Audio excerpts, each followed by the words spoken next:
Welcome to Small Talks with Big People podcast. Today, I'm so thrilled. I got a very, very special guest here today. I got a personal friend of mine, Mr. Trey Ardoin, who I grew up with, went to church with, hanged out with. You know, I was even part of his group back in the day. That's right. So, Trey, man, what's going on, man? What's up? Man, it's a beautiful day, man. I'm so happy and thrilled to be here, man. I appreciate you, and I'm just so grateful, man. You've been an amazing person to watch through the years and all the things you've been able to accomplish. And I just, on the way in here, just learned something else, that another project that you got going. So congratulations to you, man. I appreciate this opportunity, man. Thank you. It's awesome to be here. Thank you. You see why I keep Trey right here with me, huh? He a good personal friend. He always sing praises to me. I mean, come on, man. Everybody need a friend like that. Hey, man, when you're the man, I mean, it's easy to tell good things about you. Too kind. So, Trey, man, come on. Tell us a little bit about your background, your upbringing, and what events led to who you are today. All right, man. Grew up right here in Lake Charles, Louisiana. My parents are from the Mamou area. Little country town. Mardi Gras is getting big there now. But yeah, man, my dad's side of the family is huge in the Creole music world, and most definitely, grew up with that going on. And my dad, later in his life, decided to get into church and give his life to the Lord. And for pretty much as long as I can remember, he's worked for our church. Yes. And so growing up, man, just seeing in front of me a life of service, just getting there early, helping people, going the extra mile. And he was always such a people person, like your dad, So like dad.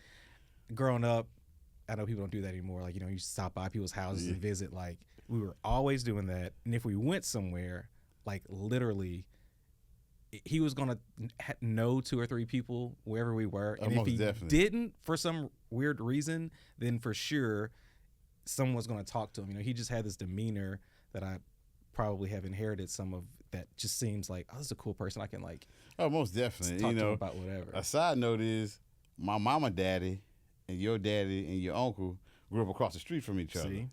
See? So our family's been intertwined. That's right. And then on my daddy's side, my uncle, whenever he had his nightclubs back in the day, the first person he hired was your dad and your uncle to play on his grand opening. That's awesome. That's awesome, man. So, we've been intertwined, forever. our whole life, and, through the whole family. We're just some of the Creole culture, this is how it is. We all intertwined. Man. It's a beautiful thing, man. I'm thankful for our heritage and the uniqueness of what we have here in Southwest Louisiana. Oh, most definitely.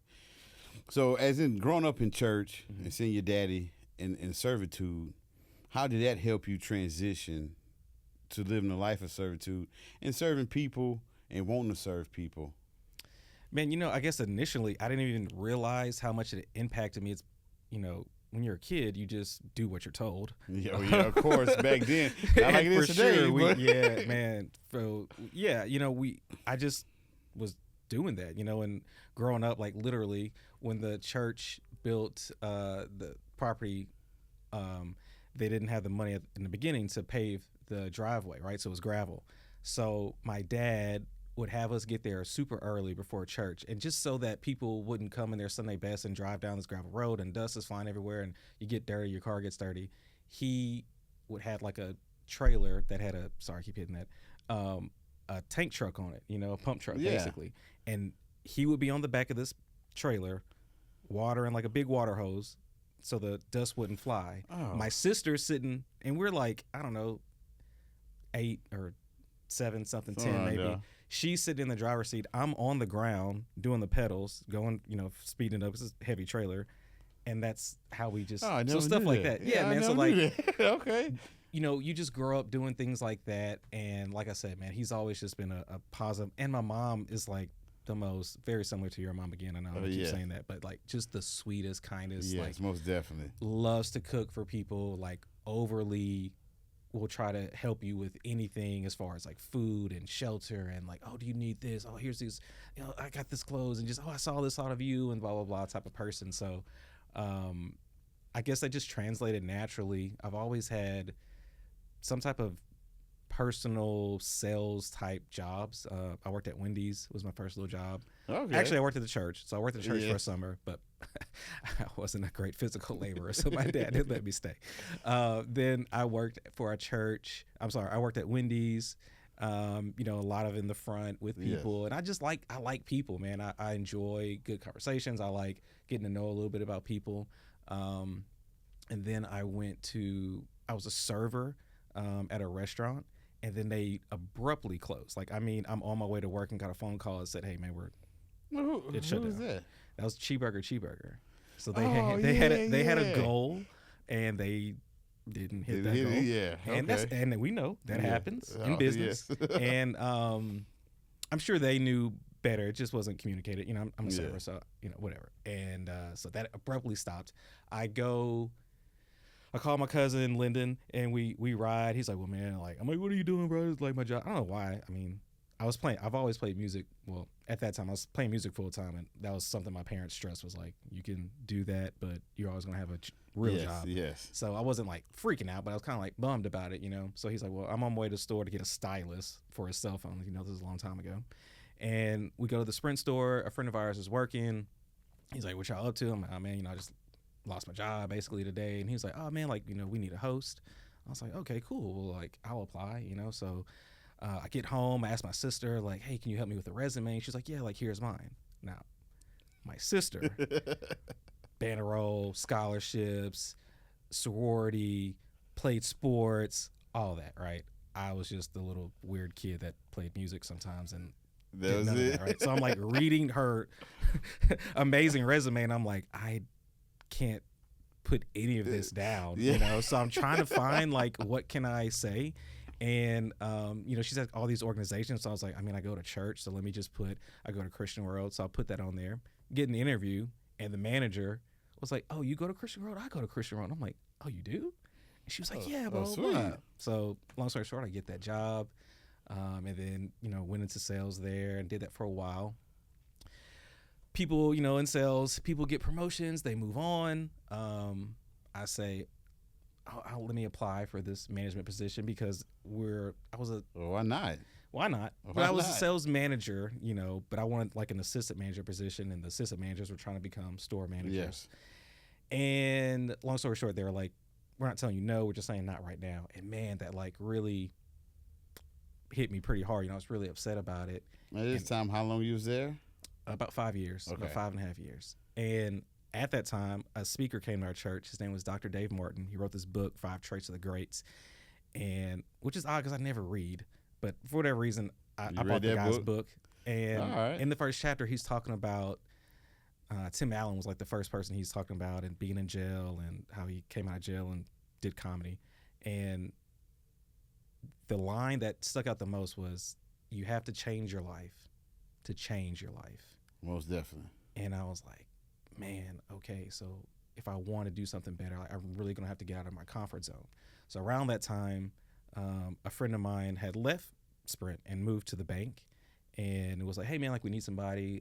This guy was supposed to get hired, and something fell through. What do you think? And I'm like, dude, I'm terrible at math. I'm not that good at it, but I was like, okay, got to change my life. So, all right, I'll go for it. So do the interview. The guy was in a bind. They really needed somebody, and he liked me and gave me the job. But then I meet the new district manager, and they're like, yeah, but we want you to be at this other location, not the guy that interviewed you. And I'm like, oh, man, that guy seems so cool. I thought I was going to mesh.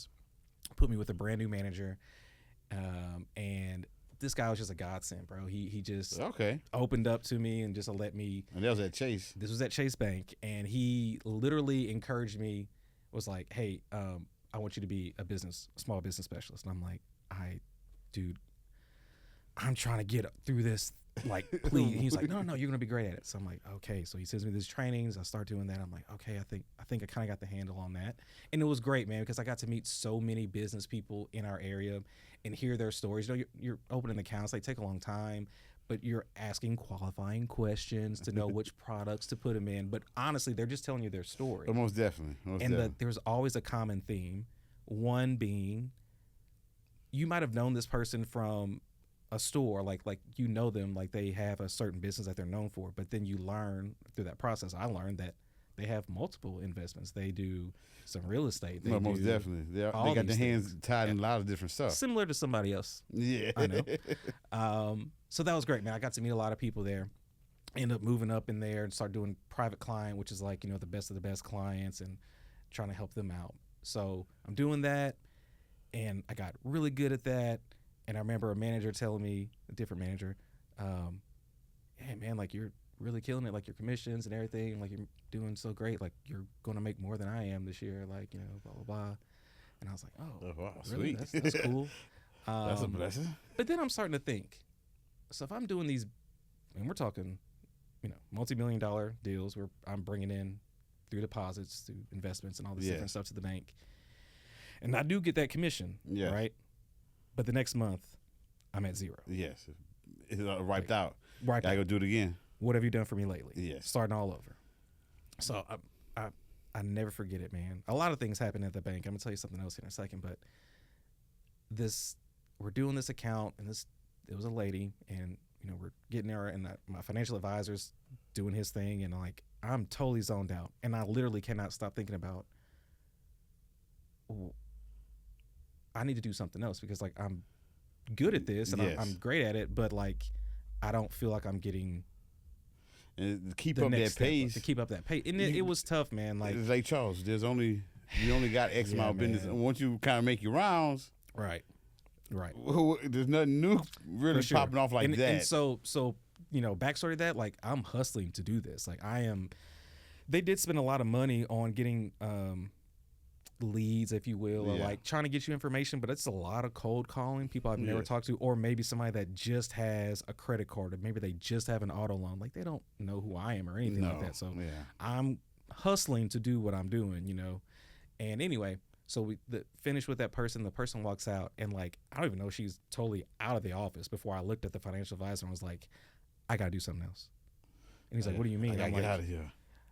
I mean, if I'm not doing what you're doing, to where like the way his job was set up, every time we did an investment like that, as long as a person kept it, he gets paid. Yeah, it's recurring for him.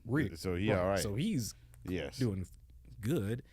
And I'm like, I think I need to do what you're doing, or like we got to figure something out. And he goes, well, man, if I could go back, I would actually do insurance, because people have to have insurance. You know, this is something that a select few people can do. And it made me think. I did have a cousin that was with another firm that was an agent, very successful, to the point that she became a trainer for new agents. Oh, sweet. And she had tried to get me to do that before, and just wasn't the right time. And I was like, okay. And he's like, you know, I know this guy that's with Farm Bureau. He's over the Calcasieu Parish and Cameron Parish. You know, maybe you'd want to meet him. And he introduced us, and here I am. Sweet. So how long you been in insurance now? Been in insurance now almost 7 years. Okay. And boy, what a time. We started off great, you know, getting in there, still like trying to figure it out, learning something new, but love to help people, and I think that went a long way. And being here, playing music, and meeting so many people, all those business clients, all those people, dude, you know what's funny? No matter what I've done, not to like, okay, Grammy nominations, worked for Chase. I mean, I've done some pretty cool things in my life. Yeah. People know me from Sprint. Like, will stop me in the mall and you be showed like, me my first iPhone. dude, I remember you. I'm telling you. I meet people all the time, even in insurance or doing volunteering, it doesn't matter. And they're like, man, you look so familiar. I'm like, oh, you know, you might see me playing with this band or da-da-da. I'm like, no. I'm like, oh, well, I play at my church. I play music there. Like, I've gone to, no. Nah, I worked at the bank for a while. No.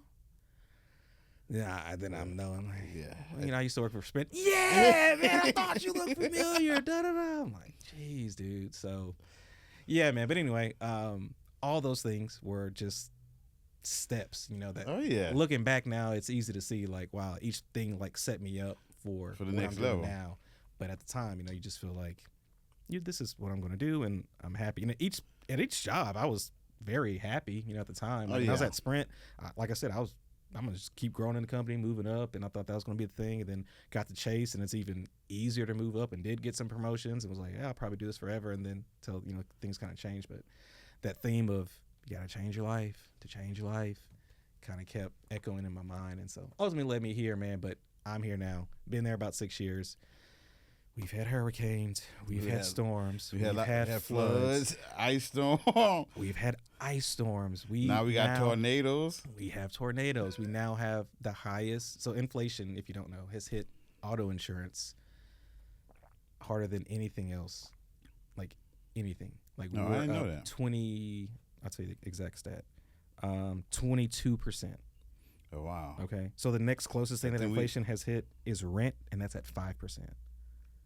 So fun times. Oh yeah, golly. What the thing is, like they always say, they said food is good. Mm-hmm. People got to eat. You gonna die. That's right. Funeral homes is good. Yeah. You gotta die. Yeah. Nobody gonna live here forever. That's right. And then insurance is good because the government makes you buy it no matter what. Yeah, man. And so it's been interesting, dude. You know, just it's so important, and it doesn't feel like it. A lot of people feel like, oh, I just have to have this, and that's all fine and good until you need it. And Until a hurricane come, or a tornado, or a flood.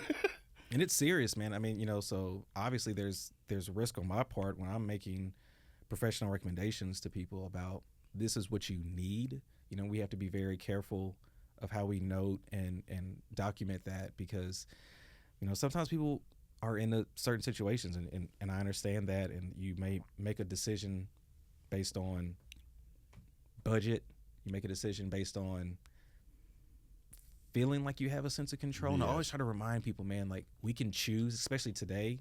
You know, I can choose, do I want to go out to eat? Do I want to cook? Do I want to have groceries delivered to me? Do I want to have the meal pretty much delivered to me, but then I just throw it in the pot and then it feels like I cooked it? Do I want to go to the restaurant and pick it up? Do I want to go there and eat it there?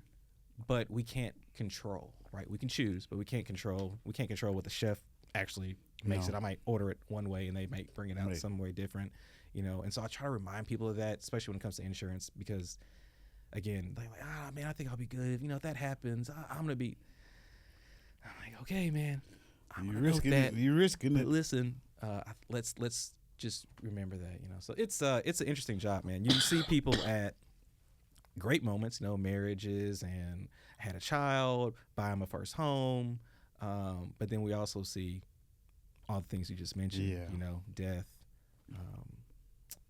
tornadoes, storms, you know, worst case scenarios, got hit by a drunk driver, you know, hit and runs, my car's broken down, I'm on vacation with my friends and I'm stuck here, or I'm on vacation with my friends and I just got in an accident. Like, what do we do? How's this going to work in this other state and this and that? So it's It can be a little hectic. It can be. I mean, especially like I guess in y'all busy season is, I guess, when a hurricane come through or a flood come through, and then it's not just me getting in an accident. I call you, Trey, what to do?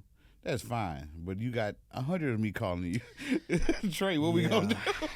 Yeah, You know? man. And so it's a balance, man. You know, I'm sure you have that too, right? It's a work-life balance, because I need to be there for these people, because at the end of the day, and part of the interview process, longest interview process of my life, dude, getting this job. Like, you're interviewing with all these different people in the company, and then they bring your wife, your spouse in, they do? and say yes, because it's a nonstop job. Yeah. You're always working, and the spouse has to be comfortable cool with with that, you getting calls. Man. Oh, I can only imagine. Man. I can only imagine. You know, it's sometimes it's good. So, hey man, I'm at the dealership and like like I know it's late, but like it's Saturday or whatever, like, you know, but they won't let me leave until I get this. Or, you know, unfortunately, man, I don't know what to do. The cop says I need this. Like, can you text me? Can you forward me this? Can I need that? You know, or man, you know, it's 4 a.m. Like, dude, this storm just pulled the roof off my house. Like, what's my number? Like, what's my claims? What's my policy number? How much did we do this? Did we do that? Yeah. Oh. So yeah, man, the spouse has to be on board with that. And man, shout out to my wife, who's been a rock star with that and understands. So that's sweet. I know that's a blessing to you. It is, man. I need that, dude. I mean, luckily for me, she's has a background in counseling and child and family studies and social work and stuff. So she's pretty good at listening to me complain, even though she doesn't let me do it very often. Yeah, man. She's an awesome support system, though. Okay, man. So how did you make runs and sprint at J.P. Morgan, and at Phone Bureau, and still play music, and still go on shows that play every weekend, and go out of town, and all of that, and all at the same time. Well, I was a lot younger. Not a lot of sleep back then. Man. So going back again, like my dad always said, if you're gonna do something, do it. Yeah. Which in Go his all in. in his country way, that was him saying, you got to be the best. If you're going to do it, if you're going to put your name, attach your name to it, you got to be the best at it, or at least give your best. And I've always tried to do that, and I've always tried to treat people like I would want someone to treat my parents. Oh, most definitely. Especially in those jobs. I mean, Sprint, you're on the brink of breaking technology, right? So you have the newest technology, you have the newest phones, you have the newest whatever, the thing that people are doing. So you have to be able to make that palatable to everybody, all walks of life, so you can, sell these things to them and show them why they need it. Same thing at Chase, it's financial stuff that some people don't even, we didn't grow up with people telling us about investments and retirement accounts and annuities. They didn't. They for sure didn't. And had reason not to in some situations, some cases. So, man, I always just try to do that. Just give people information and make it to where they can understand it. I don't try not to talk over their heads, try not to make it seem like we're this big whatever, no matter what the case is, And that's always kind of served me well. And, I'm just a people person, and I like to let them tell me what's important. You learn as you go. It's what's important to them. It's hard to sell somebody anything, and I almost feel like I don't really sell things. I'm just finding a solution for the need that they have. Yes. And that changes it, right? Because now, you're in here telling me about your family, you're telling me about this home that you bought, or so, okay, this is the need that you have. Let's look at the solutions. That's the purpose of all businesses. To fix somebody's problem. Yeah. But people run from that. I know. People don't understand problems is your opportunity. Most people look at problems as a headache. And don't get me wrong, a lot of problems are headaches. But if you can fix these headaches, the outcome is so great. And that's why, why did Steve Jobs or Jeff Bezos become great? They fixed some problems that people wanted. And they did it one time, once and again, once and again, once and again, once and again, once and again, to the whole world. Yeah. Became billionaires. It's crazy, man. Again, one of those clients at the time from Chase, who's he had an amazing story that always stuck with me. And he's he's become a great friend of mine and a mentor. He does real estate, so he was working in the plants, kind of got laid off, and didn't have a backup plan, and kind of just jumped into real estate and flipping and rentals, and now he's extremely successful. But the main thing that he told me, we stayed friends throughout the years, that make sure you handle customer service. Like, don't shy away from that. Don't shy away from those problems. Yes. That's your opportunity, like you just said, to win. Serve those people. And that's another reason why I kind of chose Farm Bureau, because they're a little different from most companies. You're not going to see us spending a lot of money on advertising. You don't see us having big commercials. And that's nationwide. It doesn't matter what state you're in. But we put a focus on community and service. The motto, I guess, or our mantra that we go by is real service, real people. And they 100% mean that, man. Like, they really encourage us and have it set up to where that's what we're doing. It's relationships. And sometimes that puts me in a weird position, because I feel like an attorney. I got my client, but behind me there's the judge, or there's underwriters, there's claims adjusters, there's all this other stuff. There's actuaries who are trying to figure out exactly how much to charge these people based on statistics, and all that is important. We need every one of them, and we did do a great job. But it does sometimes feel like I'm in that position to where I need to advocate, and I know these people. Yes. I've been to these houses. I've seen their children grow up and all this stuff, so it hits me a little different from just somebody who calls only online. Got a quote and I never see him, never met him. It's a little different for us. Oh, most definitely. Now, being, growing up in the church and using faith in business, how did you mix faith and business together? Well, helps with integrity. Well, I hope so. Well, Man, I mean, again, it just interwoven into who I am. Faith has been such a big part. When I made that decision to leave the bank, I had just built a brand new house. We had our first child, my son. And wow. I was doing well, man. I mean, great benefits, retirement, pension. And in my family, I know you come from a long line of entrepreneurs, but that is not our thing. It's musicians and working, and that's kind of like what people did. Or, my mom's side has a lot of college degrees and, go that route. And so, not that my parents ever tried to not encourage me, but I distinctly remember when I told my dad, like, I prayed about it. I sought counsel and everything, and I made the decision to do it. I told my parents this is what I'm going to do. And my dad was like, "Are you sure? Sure you heard from the Lord?" Literally. And then he said, "Did you pray?"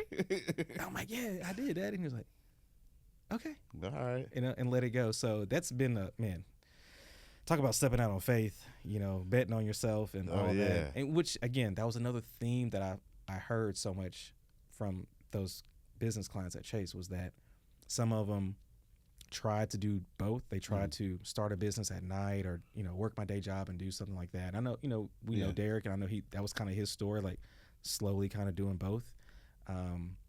But at some point, even him and you and I, you have to jump. You have to take that leap. You got to do it. And go all in. So, man, without my background in faith and really trusting in God and knowing that, everything I put my hand to is going to prosper, that's kind of easy to do sometimes in certain situations, but you really got to stand on that. Most definitely.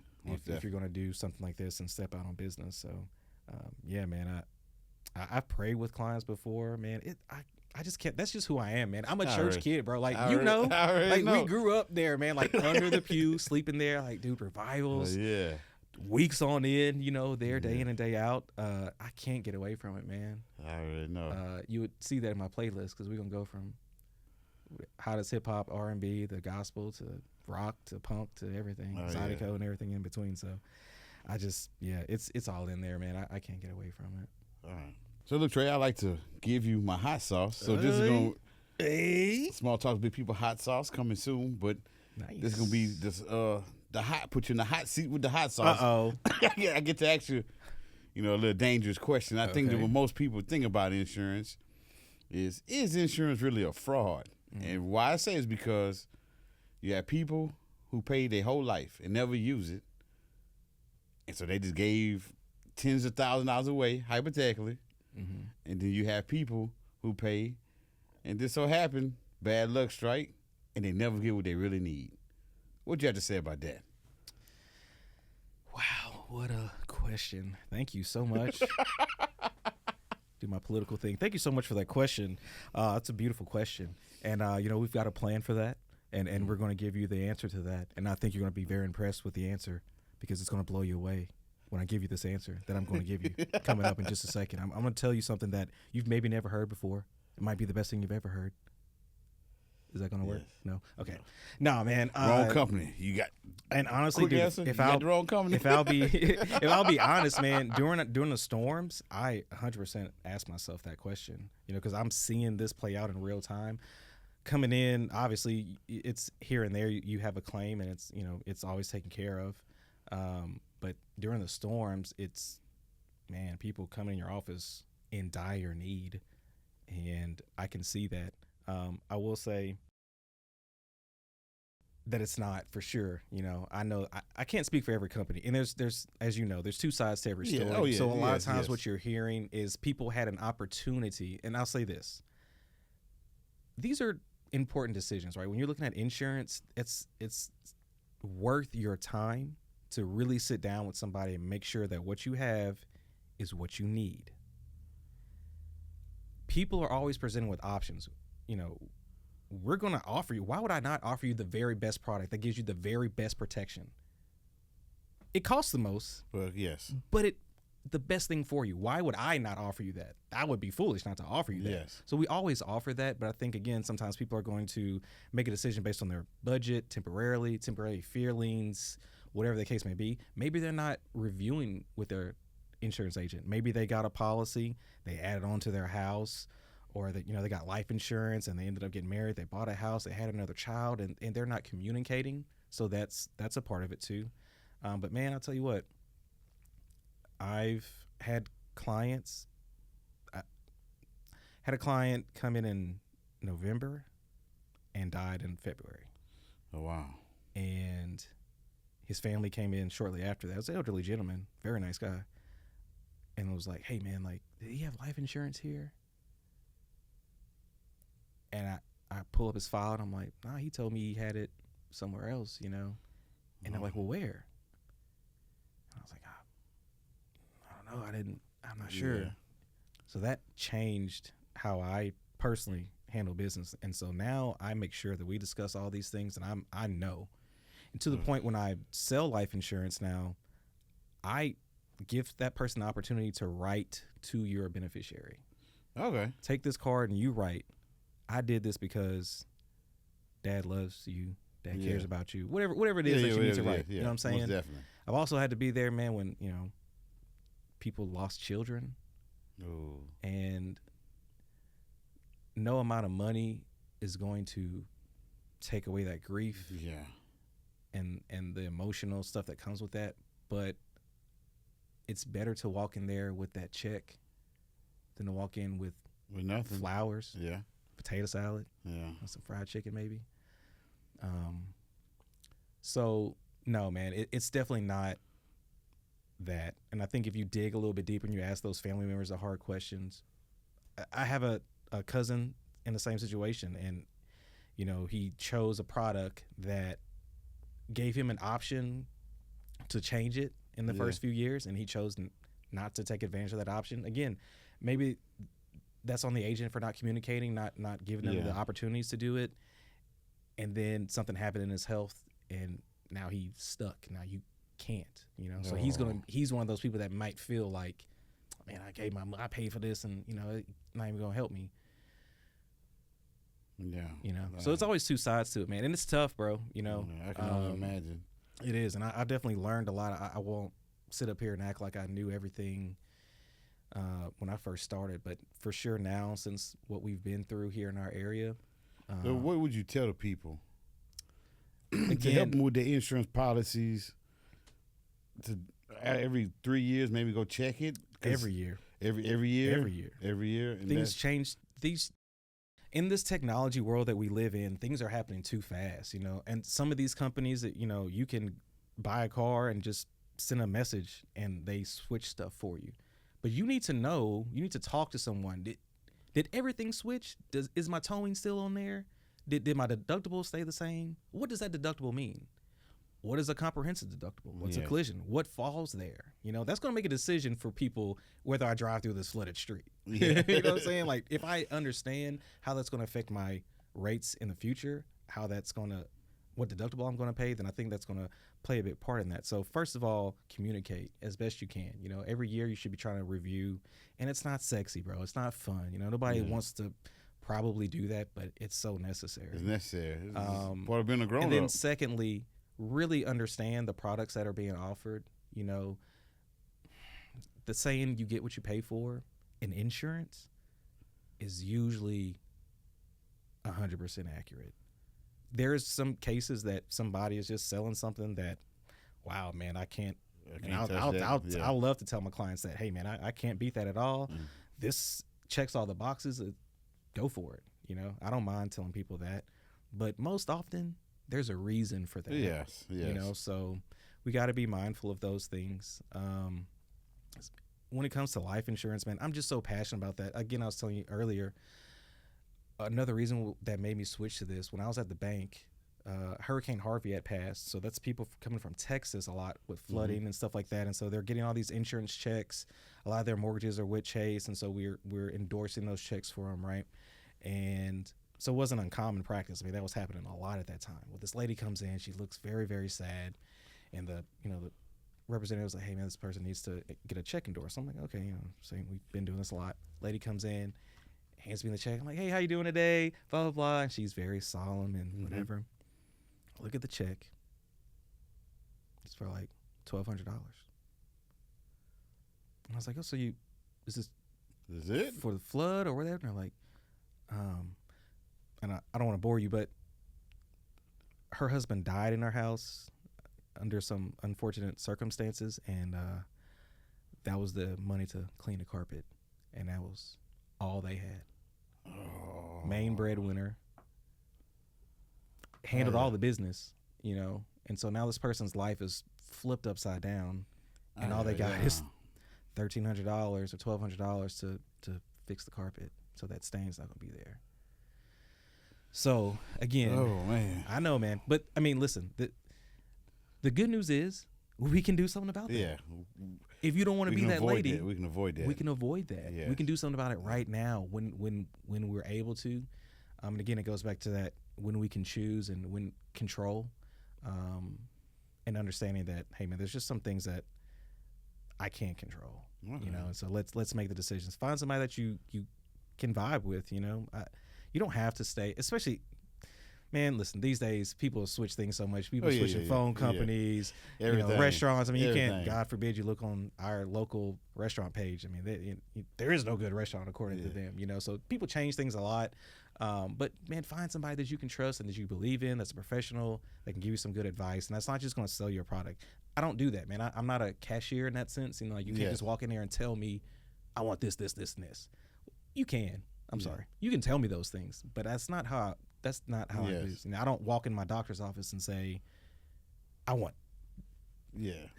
They're going to look at my needs and my cholesterol, my blood pressure. Slow down. Right. And then they're going to tell me the things that I need to do. And that's, you know, sometimes people, I don't know, sometimes people feel like, again, they have this control or they can do things. And that's human nature, you know. I think it is, man. It is. And I'm sure I do that in other areas of my life, you know, for sure. So in closing, if anybody wanted to reach out and have some insurance questions or maybe want to switch some policies or overlook, or to see everything that you offer, how could they get in touch with you? Office number 337-478-6714. Visit our website, Farm Bureau. You can search Calcasieu Parish Farm Bureau. You can just search my name, Trey Ardoin, Farm Bureau, and you'll find all the information. And then real quick, tell me everything that y'all offer. Well, we offer a lot. I specialize in home, auto, and life. And right now, just auto and life is what I'm Can you most do business passionate also about. too? Yeah, I can do commercial and things, but those things are like secondary. You know, I do them. We can do a lot of things, but it's going to start with that relationship first, you know. And we'll build from there. Okay.